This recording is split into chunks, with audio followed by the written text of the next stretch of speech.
प्रेम से बोलिए श्री सदगुरुदेव की जय। प्रातः श्री सदगुरु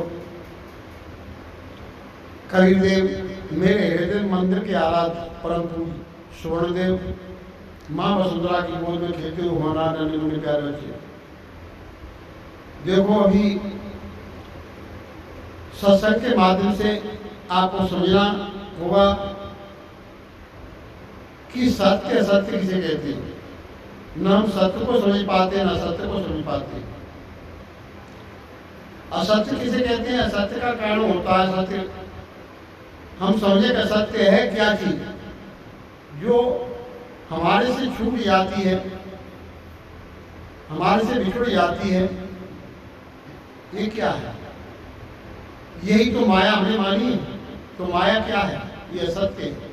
आज आपकी कल किसी दूसरे की होगी तो माया बन जाते हैं और संसार में सोचते हैं कि पैसा हो, पैसा काफी आपके पास हो जाता है, लेकिन पैसा भी साथ नहीं देता है, वो भी धोखा दे जाता है।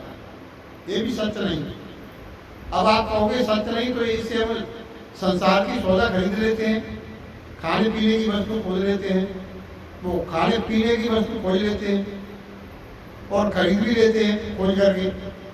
तो इसी प्रकार से ये संसार की वस्तु जितनी है वो परिवर्तनशील है और जो खोज रहा है वो ही सत्य है।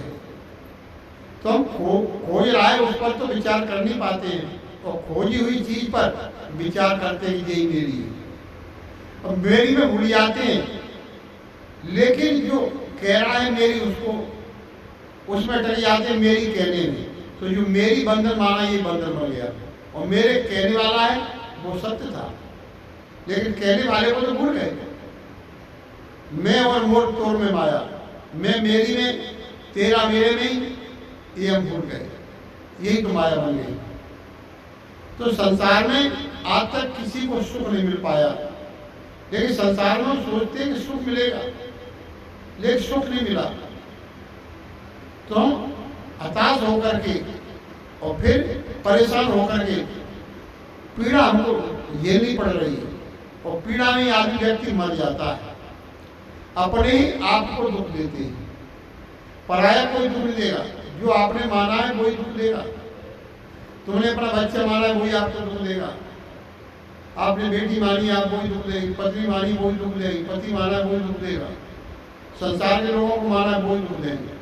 दुख का मूल कारण यही होता है। आपको आपने आपको मान लेना ही दुख है, वो अपने आप को मान लेना ही सुख है और दूसरे पराया को मान लेना ही दुख है। तो अपने आप आए वो सच्चा सुख कहते हैं। तो ये हम ये नहीं समझ पाते कि वास्तव में संसार में कौन अपना है कौन पराया है। अपना क्या है? अपना आपा ही अपना है और जो व्यक्ति दिख रहे हैं वो पराये हैं। पराया अपना शरीर भी है और शरीर के संबंध में जितने मिलते हैं सब पराये होते हैं। तो हमारा शरीर ही हमारा नहीं तो ये जिनको मान लेना ही वो हमारे हो जाए, वो भी पर में आते हैं। तो इसी प्रकार से पर की आसक्ति छोड़ करके और अपने में लीन हो जाना चाहिए। क्या? जो अपना आपा है, अपना स्वयं स्वरूप है, वो ही तो आप है। लेकिन आप अपने को भूल करके दूसरे व्यक्तियों को अपना मान लेते हैं। तो दूसरा व्यक्ति आपको कभी सुख देने वाला नहीं। जिसका स्वार्थ पूरा हो जाता है तो स्वार्थ पूरे हो जाने के बाद आदमी आपको देखना नहीं चाहता है। तो इसी प्रकार से जैसे हम स्वार्थ में संबंध में प्रेम लगाते हैं, इसी प्रकार से इनके स्वार्थ होकर के अपने प्रेम करना चाहिए। अब ये तो संसार के व्यक्ति दिख रहे हैं, इनसे हम प्रेम करते हैं, अपने आप का नहीं दिखता है तो लोग कहते हैं प्रेम किससे करें। लेकिन ध्यान रखो, जो हमारे अंदर है और इससे बाहर निकल जाता है, जैसे मुर्दा होता है। अब कौन कौन निकल गया उसमें से? मुर्दा ना तो बोल रहा है, न डोल रहा है, न बता रहा है, न खा रहा है, न पी रहा है। तो वो कौन सी वस्तु थी? वो निकल गई। तो उसी को जानना है कि क्या है। तो वो पकड़ में नहीं आती है और न देखने में आती है, लेकिन जानने में आती है। नहीं जाने देव जलाई जाने तुम्हें तुम हो जाए। तो इसी प्रकार से जो नहीं जानता उसको जला दो कि सर्वहु को ज्ञान सो तो सर्वहु से न्यारो रहे, सोई गुरु रूप निज पर रखाएगा। सबको जानता हुआ सबसे अलग हटिया कोई तो तू है। सब कुछ भी होता है लेकिन फिर भी हम भटक जाते हैं। बर्तन बनाने वाला बर्तन नहीं होता है, बर्तन से अलग होता है, और बर्तन अलग है, बनाने वाला अलग है। इसी प्रकार से हम सोचें कि संसार को जो मान रहे हैं वो वस्तु अलग है और मानने वाले हम अलग हैं। तो इसी प्रकार से जो वस्तु मानी है वो एक दिन छूटेगी।